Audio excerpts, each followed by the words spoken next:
Assalamualaikum. Waalaikumsalam. Pak Gatot. Pak Ustadz, apa kabar?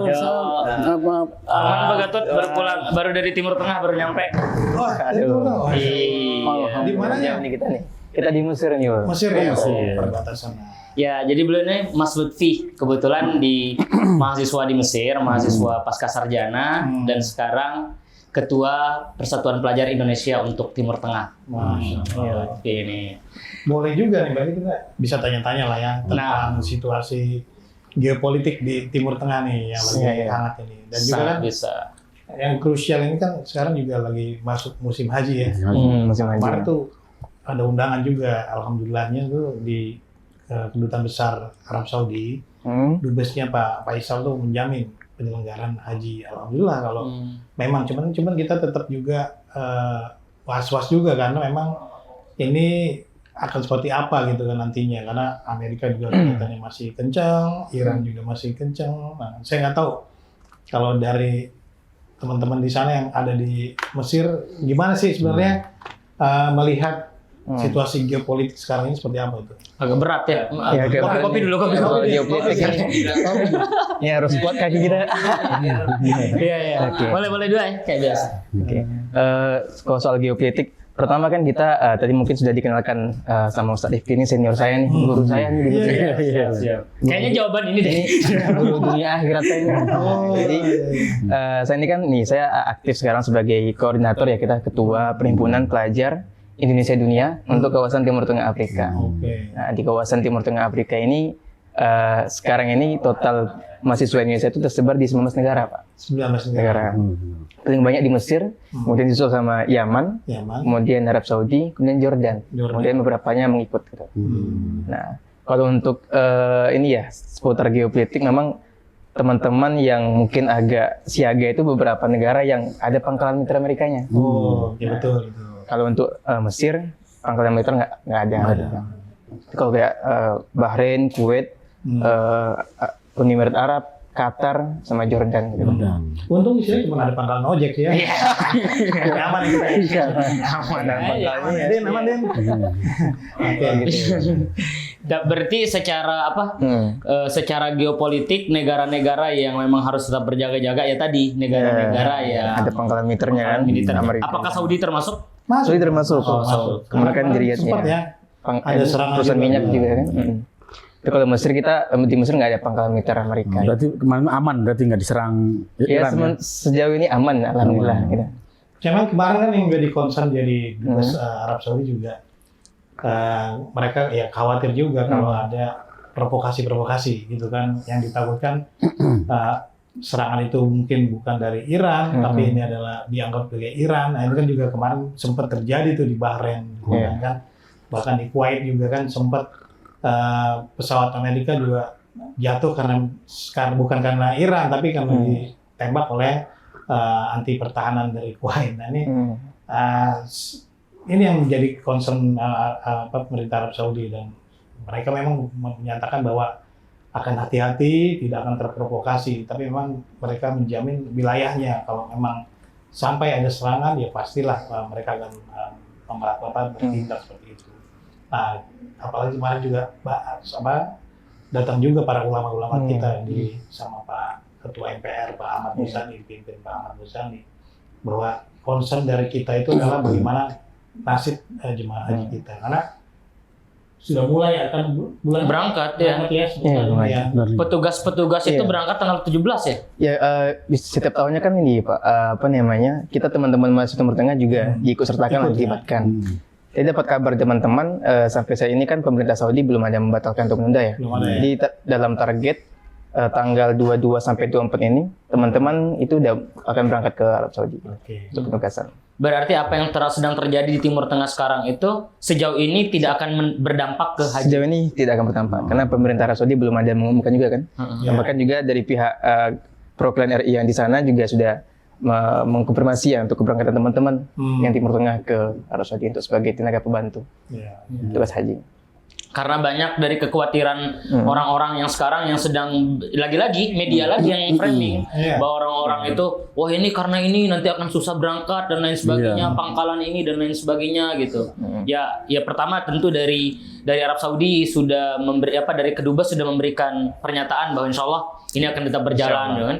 Kondisi teman-teman di sana terupdate di mana? Khusus di Saudi gitu Mas. Khusus Saudi alhamdulillah aman loh. Teman-teman mahasiswa juga. Semoga aman. Dan tidak ada yang dipulangkan kan? Tidak dipulangkan. Karena Bapak biasanya kami kalau di Timur Tengah pernah di Mesir kita kejadian hal-hal semacam ini itu sudah ada himbauan untuk kita dipulangkan dan lain sebagainya. Tahun berapa itu? Pernah dipulangkan 13. Ada terjadi di Mesir politiknya sedang bergejolak. Akhirnya Indonesia mengirimkan pesawat untuk teman-teman itu dipulangkan. Kayak gitu. Tapi kalau kasus yang sekarang alhamdulillah Mesir tidak sampai seperti itu ya. Kemudian Saudi juga tidak ya. Saudi juga tidak. Cuma memang kemarin itu beberapa teman yang di Dubai dan Abu Dhabi yang siaga siaga 2 kemarin itu. Kemarin ada pilihan kesannya teman-teman ingin dievakuasi mungkin bisa dialihkan diantar ke Oman gitu. Termasuk di Bahrain mungkin. Terus Bahrain juga. Oh Oman aman ya? Oman aman. Gitu. Siap. Jadi itu memang Timur Tengah selalu menjadi kalau bahasa pengamat politik di kampus-kampus memang selalu menjadi isu yang amat sangat menarik untuk dibahas gitu loh. Karena memang dia itu sangat tricky gitu. Yang bermainnya siapa, pemainnya siapa, terdampaknya siapa itu kayak rumit, benar-benar rumit gitu kan. Gitu. Karena saling saling berkaitan. Gitu. Jadi terkait isu-isu tentang hal semacam itu harusnya kita bisa tenangkanlah keluarga-keluarga kita yang mau berangkat haji gitu. Insya Allah sebagai bentuk penguatan bagi mereka, isu ini tidak akan berdampak kepada prosesi haji itu sendiri. Iya, karena memang concernnya karena bercermin yang peristiwa kemarin ya pas pada saat penyerangan gitu, di mana negara-negara yang tadi disebutkan memiliki pangkalan militer Amerika itu diserang. Bahkan kemarin pas kejadian umroh banyak lah jemaah umroh kita yang tertahan tuh sampai berapa hari, berapa minggu bahkan karena kesulitan untuk mendapatkan pesawat maskapai yang tidak berani untuk mengangkut jemaah haji gitu lah. Ini menjadi concern memang. Ya, tapi sekali lagi kemarin pertemuan dengan Kedubes Arab Saudi sih positif sinyalnya. Mudah-mudahan ini akan aman lah ya sampai. Ya memang pas ketika eskalasi yang meningkat awal itu memang beberapa teman-teman yang mau pulang ke Indonesia juga sulit ya? Batal itu. Ada yang udah dibeli tiket udah mau pulang kan batal karena penerbangan dibatalkan semua gitu. Bahkan yang ada tuh menjadi lebih mahal kosnya karena harus misalkan ke Turki misalkan mengubah jalur. Tapi alhamdulillah sekarang beberapa teman yang dari Mesir, dari Jordan yang pulang ke Indonesia atau balik udah aman sementara. Semoga aja kedepannya terus aman lah gitu. Siap. Insyaallah. Kalau dari mahasiswa sana sendiri ada yang diperbantukan untuk jadi pekerja haji sana? Setiap tahun Pak. Jadi memang penitia penyelenggara ibadah haji itu kan dari pusat ya dari Indonesia. Kemudian ada kuota untuk teman-teman mahasiswa. Jadi teman-teman mahasiswa ini sebagai tenaga pendukung. Pendukung PPIH gitu. Setahunnya ada. Gitu. Berapa banyak tuh biasanya itu? Angkanya kuotanya fleksibel ya. Untuk tahun ini alhamdulillah kita mencapai di angka 361. Untuk sebenarnya seru tuh teman-teman mahasiswa perannya di haji seperti apa, nanti coba kita kulik lebih ini lagi lah nanti sebagai persiapan kopi dulu lah kita tarik dulu tarik dulu. Jadi seperti itu ininya. Kalau saya sih ngelihatnya alhamdulillah cukup membahagiakan lah mendengar yang di awal tadi kita bahas bahwa apapun yang terjadi di Timur Tengah ini insya Allah tidak akan berdampak untuk situ. Kemudian juga persiapan untuk haji ini mungkin di awal bukan hanya kita bahas tentang bagaimana persiapan jamaahnya, jadi persiapan petugasnya juga maksimal loh tahun ini Pak Gatot untuk memberikan kabar kepada para jamaah haji yang akan datang ya bahwa mereka mulai dididiknya di barak dan lain sebagainya. Bahkan disebutkan tadi oleh Pak Ketum ada 361 teman-teman dari Timur Tengah yang diperbantukan. Biasanya itu karena alhamdulillah saya tahun 2022 juga jadi petugas yang diperbantukan di sana. Kami lebih ke biasanya penyambung lidah antara pihak pihak Saudi dengan pihak petugas kita, karena kan mayoritas pihak petugas kita pegawai-pegawai yang ada di Indonesia yang mungkin secara administratif atau secara pekerjaan dan sistem mereka paham, tetapi biasanya terkendala bahasa untuk menyampaikan atau Komunikasi ya. Nah, teman-teman di Timur Tengah itu seperti itu, Pak Gatot. Persiapannya benar-benar maksimal. Kalau mahasiswanya di sana seperti apa persiapannya? Apa sempat ditarik ke Jakarta dulu atau memang dari sana? Nah, tahun ini gimana, Pak? Latihannya Teman-teman yang petugas Pak itu berangkatnya di negara masing-masing. Oh, dari rumah masing ya? Nanti sampai di Jeddah. Saudi nanti bakal ada penyuluhan. Oh, ada penyuluhan lagi. Tapi di BIMTEK, Jeddah ada BIMTEK-nya di Jeddah. Ada bintangnya. biasanya cuman ya paling lama seminggu sih. Seminggu, kemudian baru mereka sampai di Jeddah, BIMTEK nanti disebarkan tuh ke Madinah dan Mekah gitu. Sesuai dengan sektor masing-masing dan tugas masing-masing. Dan tidak mesti kami itu menjadi pembimbing ibadah loh. Iya. Meskipun jadi Timur Tengah. Kalau saya kemarin jadi di bagian konsumsi. Waduh. Bukan nyicip-nyicip makan. Nah, Ini ada cip-cip. pengalaman untuk MBG nih. Nah, kebetulan Bismillah Pak, saya ada tanah, maksudnya boleh kita bangun di sana dapur. Kayak gitu Pak Gatot. Jadi ya seru. Jadi petugas haji itu seru banget. Makanya menurut saya mungkin Dapat motor sama kaos kaki nggak kemarin? kok motor kaos kaki sih. Lebih dong Pak Gatot. Jadi kalau kita jadi petugas haji itu Pak Gatot, yang perlu jamaah ketahui, alhamdulillah dari hulu ke hilirnya itu kalau di Saudi benar-benar sudah diurusin. Jadi tapi memang ada masalah-masalah teknis yang selanjutnya terjadi di lapangan, itu kan hal-hal yang memang tidak bisa kita prediksi. Tetapi sebenarnya tenaga bantuan mahasiswa Timur Tengah Indonesia yang ada di Timur Tengah untuk menjadi petugas haji, menurut saya itu merupakan merupakan hal yang baik. Dan kita selalu berharap bahwa teman-teman Timur Tengah ini untuk bisa selalu berkontribusi untuk jamaah-jamaah haji Indonesia. Karena memang dari segi lapangan, kemudian dari segi bahasa, kemudian juga mereka juga meskipun dikonsumsi atau mereka sangat bisa diperbantukan untuk membimbing ibadah jamaah gitu. Karena kan nggak semua jamaah yang berangkat pakai KBIH Pak Bukhari. Sebagian itu mereka berangkatnya ya hanya berangkat dari daerah saja. Dan yang tanpa KBIH itu di lapangan memang terkadang mereka itu butuh orang yang mendampingi. Nah, syukurnya teman-teman Timur Tengah yang paham betul akan perkara-perkara ini tuh bisa membantu teman-teman kayak gitu. Nah, kita juga berharap kan setiap tahunnya kuota untuk mahasiswa ini ditambah, karena memang teman-teman mahasiswanya kan selain cakap paham soal fikih haji dan umroh, dan teman-teman juga paham soal bahasa Arab, kemudian juga nanti hubungan komunikasi dan administrasi dengan pihak Saudi, teman-teman juga mampu gitu. Dan lebih mudah kan, energik juga gitu. Nah, sebenarnya persoalan yang kira-kira nih tantangan yang paling terberat buat jemaah kita tuh apa? Karena kalau yang case-case yang terdahulu misalkan itu apa yang paling sering dialami, kendala-kendala apa yang paling sering dialami oleh jemaah kita? Nah, itu kasusnya seperti apa yang besar. Nah, yang kedua, kalau dengan situasi sekarang ini dengan geopolitik dan misalkan ya amit-amit ya, kalau benar-benar nanti ada serangan, kira-kira antisipasinya tuh udah ada nggak sih step-stepnya, mesti bagaimana SOP-nya, ada nggak tuh? Biasanya kalau SOP untuk evakuasi paling kalaupun memang kondisi darurat tuh biasanya evakuasi kan yang didahulukan lansia, perempuan, anak-anak gitu kan, baru nanti yang muda-muda gitu. Tapi apakah itu sudah ada?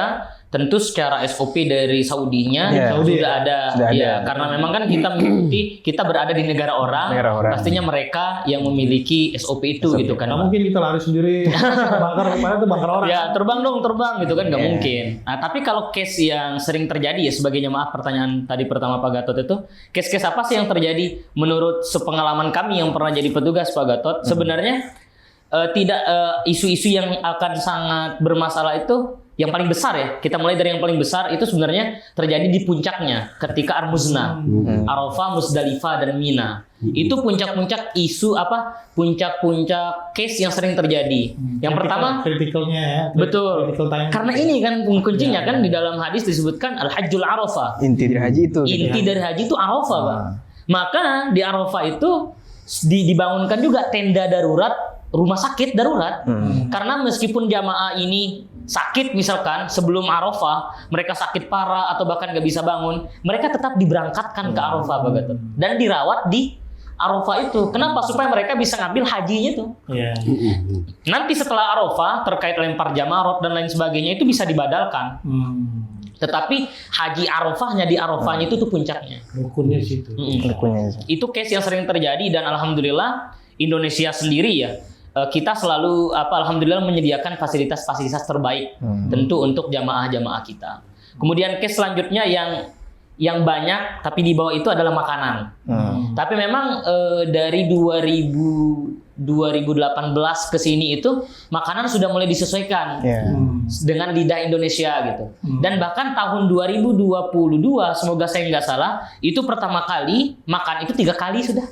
Dan itu makanan Indonesia semua. 3 kali itu, pagi, siang, sama malam. Kalau nggak salah dulu itu sempat 2 kali doang atau 3 kali, tapi satunya dicampur dengan makanan dari Arab dan lain sebagainya. Kalau sekarang udah vendor-vendornya udah Indonesia semua gitu makanannya, dan sudah disesuaikan dengan makanan-makanan itu. Bahkan sebelum berangkat jamaah haji didata tuh alergi apa dan lain sebagainya. Penting itu ya. Penting. Supaya enggak jadi masalah kemudian. Dan setiap sektor itu mereka sudah diberikan juga tim kesehatan dan lain sebagainya. Gitu sih, ada temannya. Makanya tugas beliau kan ketika itu ini ya di bidang konsumsi ya. Jika seandainya makanannya kurang gizi atau sakit. Nah, jangan dong. Itu tugas orang sebelum datang. Itu untuk deal-dealan ke vendor di situ Pak Gatot. Baru saya cuma ngebagi aja Den, ngebagi doang. Kayak gitu Pak. Jadi case-case yang sering terjadi seperti itu. Jadi sebenarnya secara persiapan baik dari tadi kondisi selama di Timur Tengah yang kondisi sekarang, kemudian petugas-petugasnya seperti apa, sudah prima insya Allah. Paling nanti insya Allah kita akan coba lebih gali lagi persiapan mungkin secara ruhaninya atau apa gitu kan. Kita akan lebih bahas karena ya perkara haji ini dijelaskan oleh para ulama memang dia itu ibadah bukan hanya ibadah badaniyah, tetapi dia ibadah maliyah dan ruhiyah. Semua ada nih di ibadah haji ini. Kalau ruhiyah, kalau zikir, kalau ini tasawuf itu ruhiyah. Kemudian sholat itu badaniyah. Kemudian zakat itu maliyah. Tapi kalau haji badaniyah, maliyah, ruhiyah. Nanti coba kita akan gali lebih detail tuh poin itu ya. Aman Pak ya? Aman. Siap berhaji gitu ya? Siap insya Allah. Siap. Udah nabung saat. Ustaz, tadi kan pengalaman menjadi petugas haji. Nah, kira-kira pesan apa yang Ustaz lakukan nanti untuk jamaah haji yang akan datang? Kira-kira apa yang perlu dipersiapkan oleh jamaah haji dan apa yang harus ditinggalkan jamaah haji agar mereka tidak kesulitan di tanah suci nanti? Baik, terima kasih. Menarik nih pertanyaan Pak Bukhari. Memang sekali nanya tapi pamungkas dulu nih pertanyaannya ini. Jadi gini Pak Bukhari. Sebenarnya persiapan dari jamaah haji itu adalah persiapan fisik dan persiapan rohaninya. Kita mulai dari fisik. Kalau dari fisik, saya sangat sarankan untuk jamaah-jamaah ini kita masih punya waktu untuk benar-benar banyak melakukan kegiatan yang melibatkan kaki. Entah itu jalan kaki, lari pagi, atau apapun itu gitu. Kalau mau ke masjid yang biasanya pakai motor, mungkin kita sudah pakai kaki. Kenapa? Jalan kaki ya. Jalan kaki kenapa? Karena hampir bisa dibilang 90% lebih kegiatan yang kita lakukan selama berada di tanah suci menggunakan kaki, mulai dari ibadahnya, mulai dari ziarahnya, bahkan shoppingnya, itu jalan kaki tuh Jen. Kan ada juga yang ada juga yang tawaf di Ka'bah, ada juga yang tawaf di Zamzam Tawar ini masalahnya nih. Ada juga tawaf di mall. Itu semua menggunakan kaki. Artinya secara fisik kita harus benar-benar mempersiapkan itu. Kemudian persiapan selanjutnya adalah dari segi fisik makanan. Makanan itu mulai dari sekarang Pak. Kita harus jaga betul makanan kita. Hindari yang dingin-dingin karena nanti takut flu. Maklum lah perbedaan cuaca antara di Indonesia dan di Timur Tengah itu lumayan jauh. Jadi kalau di sini sudah terjangkit flu sampai di sana kan bahaya. Flu ini batuk, pilek itu bukan hanya mengganggu diri kita sendiri, tapi mengganggu jamaah lain kan. Kemudian juga hindari yang pedas-pedas ini. Ini penting. Nah, di depan kita agak pedas sih, agak gorengan sih. Tapi kan kita ada yang mau haji tahun ini, oh enggak ya? Nah, insya Allah lah. Jadi hindari yang pedas Pak, karena takut sakit perut. Nah, sakit perut mules ini bukan hanya mengganggu pencernaan, tapi mengganggu ibadah juga. Bayangkan coba. Karena di dalam dari Masjid Nabawi ke toilet atau Masjidil Haram ke toilet itu jaraknya jauh betul. Jadi bayangkan kalau kita sedang takbiratul ihram, Allahu Akbar, imam sudes nih, sakit perut kita, apa? Lari kita nggak fokus kita ibadah Pak. Jadi penting juga makanan itu penting.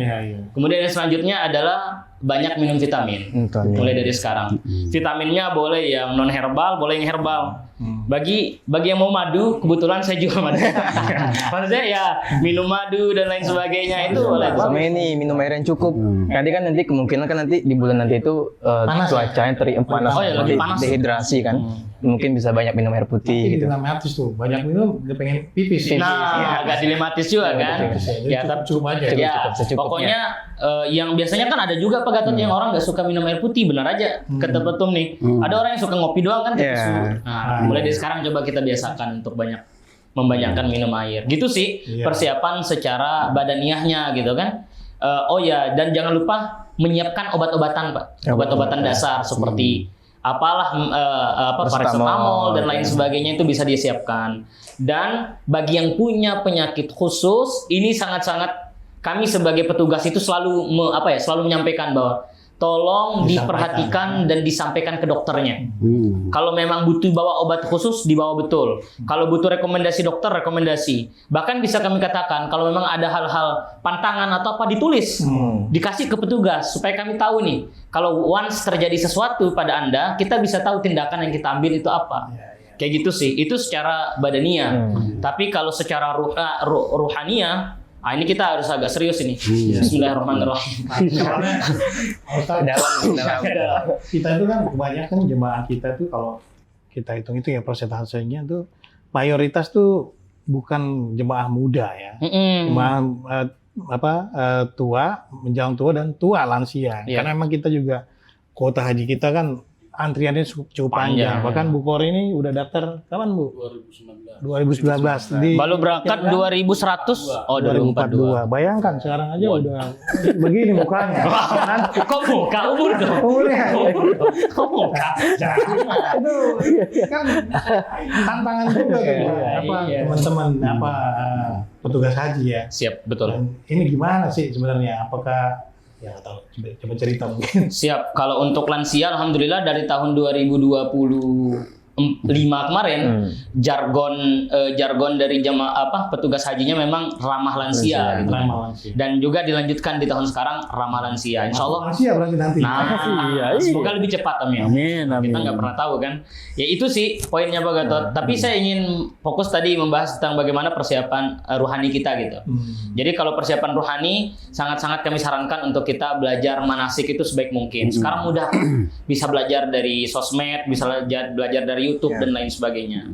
Selain daripada itu, yang perlu kita persiapkan secara rohani adalah membersihkan batin kita. Membersihkan batin kita karena kita ingin berangkat ke tanah suci, kita ingin berangkat dengan qalbun salim.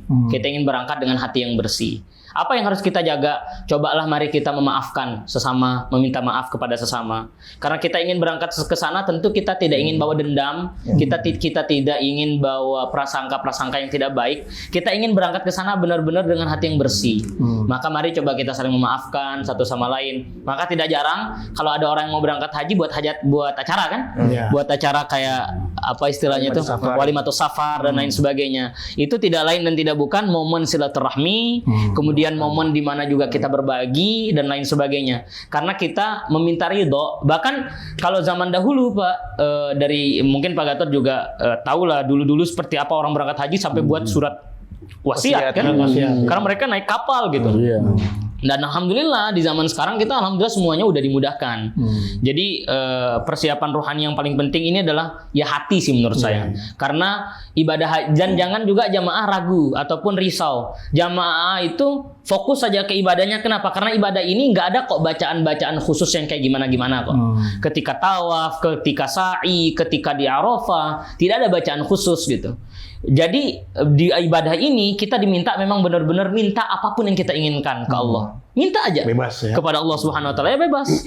Nah, biasanya saya selalu menyampaikan kepada jamaah di saat tawaf, di putaran pertama khususkan kepada ibunya, di putaran kedua khususkan kepada bapaknya, di putaran ketiga khususkan kepada istri atau kepada suami. Yang belum punya ustadz, minta jodoh lah di putaran ketiga, di putaran keempat anak, kemudian keluarga seterusnya. Karena memang tidak ada doa khusus.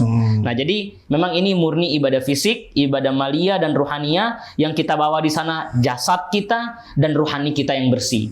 Jadi ketika kita mampu melaksanakan ataupun menunaikan ibadah ini dengan mabrur, maka kata Allah Subhanahu wa taala, tidak ada ganjaran dari haji mabrur itu kecuali surga Allah. Surga. Kayak gitu kurang lebih Pak Bukhari, insya Allah. Siap. Aman Pak Bukhari? Amin, Ustaz. Nah kan satu kan tapi semua nih, cakup semua. Alhamdulillah. Soalnya dia pengen minta istri kedua kayaknya. Nah, agak payah. Ayo silakan Minum lagi. Agak pahit nih. Saya satu dulu kayaknya. Nah, antum juga belum. Jangan dulu satu dulu baru kita nih. Oke.